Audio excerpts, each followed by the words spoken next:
Olá, meu nome é Kevin Jordan e eu vou apresentar o artigo O enriquecimento acústico pode melhorar o desenvolvimento da comunidade de peixes em habitat degradado de recife de coral. Bom, como a gente sabe, as mudanças climáticas e perturbações antropogênicas estão causando danos demais aos recifes de coral no mundo todo, fazendo com que necessitemos de novas técnicas para neutralizar a degradação e gerenciar proativamente esses ecossistemas em rápida mudança. Tomar medidas ativas para manter comunidades de peixes saudáveis será vital para reverter a degradação dos recifes. Os peixes realizam um conjunto diversificado de processos funcionais importantes, ou seja, recifes danificados têm uma maior recuperação se tiverem peixes saudáveis no local. As populações de peixe de recife são sustentadas por recrutamento, meio no qual os peixes jovens que passam seu estágio larval no oceano aberto usam várias pistas sensoriais para detectar, se orientar e se estabelecer no habitat de recife. No entanto, os recifes degradados têm cheiro e sons menos atraentes para esses peixes mais jovens e têm pouco assentamento comparado com habitats saudáveis.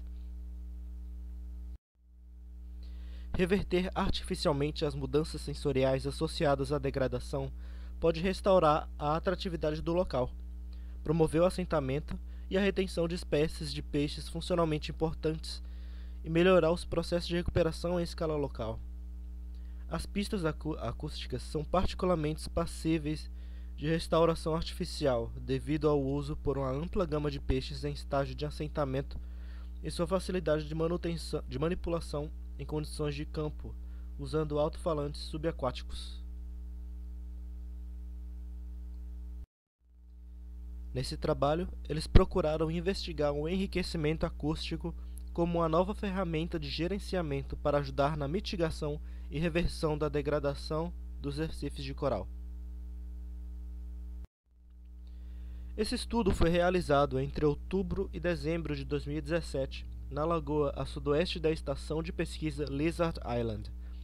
Essa é uma ilha continental no norte da Grande Barreira de Corais, com um extenso sistema de recifes na Austrália. Nos 2 anos anteriores a esse estudo, eventos graves de branqueamento em massa causaram extensa mortalidade de corais nessa área, mais de 60% dos corais vivos branqueados, levando a uma mudança generalizada do ecossistema. Design experimental. Antes de estabelecer locais do experimento, eles foram lá medir a distância de detecção dos aparelhos de som. As gravações foram tiradas do recife experimental mais profundo, a 4,5 metros de profundidade, para fornecer uma estimativa conservadora do isolamento acústico. Eles fizeram gravações noturnas ao mesmo tempo nos locais de pressão sonora e aceleração de partículas, a 1,5 metro até 100 metros de distância de um alto-falante. E o equipamento de gravação foi suspenso a 1 metro acima do fundo do mar, pendurado a um suporte submerso para evitar ruídos indesejados das ondas no casco do barco e tal. Eles usaram microfones especiais para gravar a pressão do som e a aceleração de partículas nesses locais. E todas essas gravações foram feitas em uma frequência de amostragem de 48 kHz e analisados numa faixa de frequência de 10 a 4.000 Hz, que seria a faixa de audição provável de muitos peixes jovens, segundo a literatura. Cada gravação ela foi analisada como uma trilha da noite inteira, como uma série de 20 subamostras de 2 minutos ao longo da noite. Nesse gráfico, eles mostram... Deixa eu pegar o ponteiro. A gente vai querer mais ver essas duas análises aqui, vamos ignorar o resto. Onde eles mostram aqui no B o nível de pressão do som, no Y. No X ele mostra a distância do alto-falante, né, até 100 metros. A gente pode ver que o nível de pressão do som não teve muita diferença entre 100 e 50 metros, não teve significância. Tampouco teve no nível de aceleração de partículas, PAL. também não teve significância. Então essa análise de gravações de reprodução de som, ele não distinguiu nenhum sinal contra o ruído de fundo a uma distância de 50 metros, como a gente está vendo aqui. E aí então o que eles resolveram fazer? Eles resolveram deixar todos os recifes experimentais com a distância de no mínimo 100 metros um do outro, para que eles pudessem obter o isolamento acústico dos sons experimentais entre os recifes. Aqui eu coloquei essa imagem de novo só pra gente ver as bolinhas aqui distantes 100 metros uma das outras. Bom, eles usaram recifes experimentais para avaliar o impacto desse enriquecimento acústico. No início da temporada de recrutamento de peixe, 33 fragmentos de recifes foram construídos em areia aberta, dispostos em torno de blocos de brisa duplo para criar um fragmento de habitat estruturalmente complexo. A uma distância de 25 metros de distância de um recife natural. Aqui eu coloquei a imagem de um bloco de brisa que eu fui pesquisar o que era, e esse daqui. Então eles fizeram uns artificiais, uns corais artificiais usando isso aqui e outras coisas. E aí eles deram 3 tratamentos diferentes. Um com nenhum alto-falante, outro com alto-falante fake, que era para controlar as pistas visuais, e o outro tratamento era um sistema de alto-falantes real, produzindo o som dos recifes saudáveis durante a noite. Esses alto-falantes eles ficavam virados para cima no centro dos recifes, para que eles pudessem garantir a distribuição igual do som em todas as direções, né? E aí esse tratamento foi colocado pseudo-aleatoriamente para evitar que ficasse o mesmo tratamento um pertinho do outro e tal. E a gente pode ver aqui cada corzinha tem um tratamento diferente, todas espalhadas pseudo-aleatoriamente. Bom, essas gravações que eles usaram, elas foram feitas em um recife saudável no meio do local de estudo em novembro de 2015, que foi antes dos eventos que aconteceram, né, que causaram branqueamento em massa em 2016 e 2017. E aí eles usaram 5 dessas gravações aleatoriamente para reduzir a pseudo-replicação. Então, em cada gravação eles colocaram em 2 ou 3 recifes diferentes aleatoriamente. Esse assentamento dos peixes ele acontece predominantemente à noite. Então a reprodução dos áudios, eles começavam cerca de meia hora até 1h30 antes do pôr do sol, e parava de umas 2 a 5 horas após o sol nascer. Teve algumas falhas nos equipamentos deles, e as condições climáticas também impediram que algumas noites funcionasse, mas deu certo entre 34 e 36 das 40 noites que eles colocaram os alto-falantes. Análise estatística. Modelos separados foram executados para a abundância de donzelas juvenis, herbívoros, onívoros, planctívoros, invertívoros, piscívoros e também para a abundância total da comunidade, riqueza de espécies e diversidade efetiva de Shannon.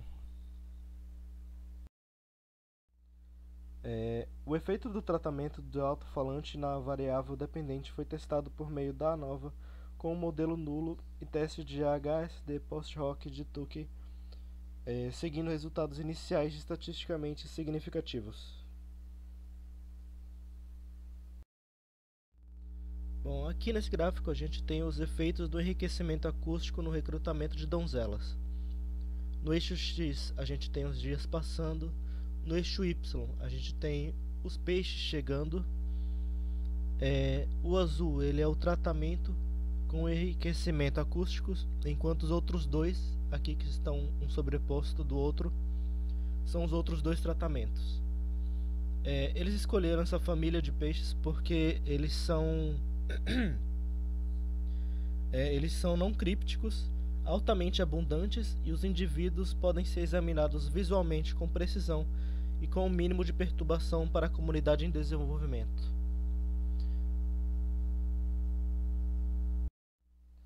Já nesse gráfico podemos ver o resultado de várias guildas da comunidade, sendo no eixo X o número de peixes depois de 40 dias e no eixo Y os diferentes tratamentos, né?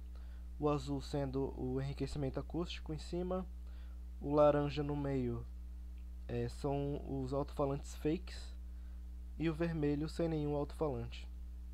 A gente pode ver, podemos notar aqui uma grande diferença entre o tratamento enriquecido e os outros dois tratamentos.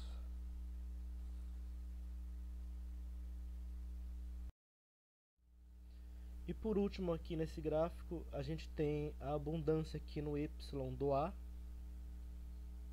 a riqueza de espécies aqui no B e a diversidade de Shannon aqui no C, pelos três tratamentos no X. Então a gente pode ver que na abundância, na riqueza e na diversidade de Shannon tem bem mais do que nos outros tratamentos. E é bom notar aqui também que sempre nos dois tratamentos iguais, nos outros tratamentos de controle, eles estão sempre sem significância nenhuma de diferença entre eles dois. Isso a gente vai ver daqui a pouco. Como a gente viu, o enriquecimento acústico ele tem o potencial de aumentar o desenvolvimento da comunidade de peixes em habitat degradado de recifes de coral. Essa reprodução de som de recife saudável foi capaz de criar aumentos populacionais estáveis temporalmente, impulsionar aumentos no recrutamento de peixes em uma ampla gama de guildas tróficas e levar ao aumento da abundância, riqueza e diversidade no nível de toda a comunidade.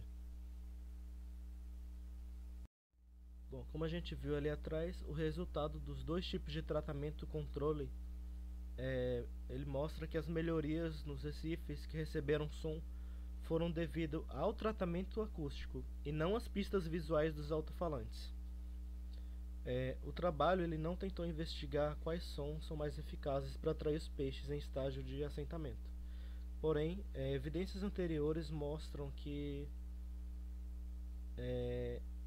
o som de recife saudável é mais atraente do que o som de recife degradado ou o ruído de fundo para peixes nesse estágio. Esse enriquecimento pode ter efeitos na dinâmica da comunidade em várias escalas espaciais e temporais, visto que muitos peixes eles migram para longe de seu local de assentamento inicial durante a ontogenia, e além disso, aumentos iniciais no assentamento podem facilitar um efeito de bola de neve, na qual os peixes eles respondem positivamente às comunidades estabelecidas anteriormente, causando assim novos aumentos no assentamento. E aí esses mecanismos eles aumentam a possibilidade dos efeitos irem além das comunidades mais próximas, com benefícios observados em escalas maiores. Aí tem essa imagenzinha aqui que eles mostram explicando esse loop, onde os ecossistemas degradados eles vão chamar pouca atenção no recrutamento e acaba continuando a degradar, já que não tem muito peixe, né? Só que quando eles utilizam o enriquecimento acústico, eles vão chamar atenção no recrutamento, que vai trazer movimentação para o ecossistema, que vai gerar mais barulho, né, naquele lugar, e aí ele vai estar recuperado. O enriquecimento mostra potencial como ferramenta para conservação com base sensorial, a fim de contribuir para a restauração desses ecossistemas. Eles mostraram que uma técnica semelhante é promissora nesse quesito de conservação e manejo de recifes degradados, e juntando essa técnica com outras já existentes, é possível melhorar a qualidade de ambientes danificados. E para concluir, eles dizem que é preciso investigar essa descoberta em outros locais e contextos geográficos, os impactos em peixes adultos, né? A recuperação a longo prazo desses assentamentos naturais e a escala espacial dos efeitos nas comunidades e processos do ecossistema. Isso vai acabar otimizando o enriquecimento acústico para usar de ferramenta ativa na restauração desses ecossistemas degradados de Recife de Coral. E é isso, muito obrigado